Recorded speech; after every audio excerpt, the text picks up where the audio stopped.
মুর্শিদাবাদের ঘটনা নিয়ে বিজেপি যে রাজনৈতিক অপপ্রচার করছে তা সম্পূর্ণ প্ররোচনামূলক এবং উদ্দেশ্য প্রণোদিত। মুর্শিদাবাদের ঘটনা নিন্দার, মুর্শিদাবাদের ঘটনা কেউ সমর্থন করে না।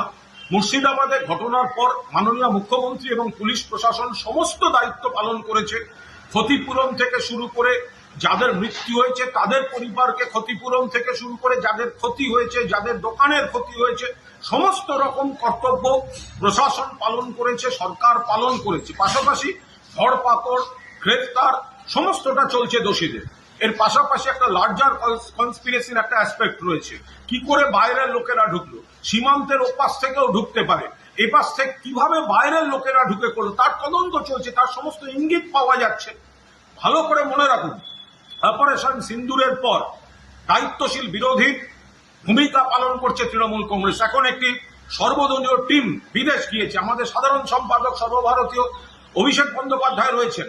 যখন দেশ এক হয়ে সন্ত্রাসের বিরুদ্ধে লড়ছে, তখন এই বিজেপি নেতারা মুর্শিদাবাদ নিয়ে যে অপপ্রচার করছেন, যে বিভেদকামী রাজনীতি করছেন, এটা কিন্তু সম্পূর্ণভাবে একটা চক্রান্তের অংশ।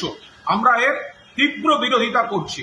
যে ঘটনা ঘটেছে তা নিন্দার, কিন্তু তার পরিপ্রেক্ষিতে সমস্ত কর্তব্য পালন করেছেন মমতা বন্দ্যোপাধ্যায় এবং সরকার।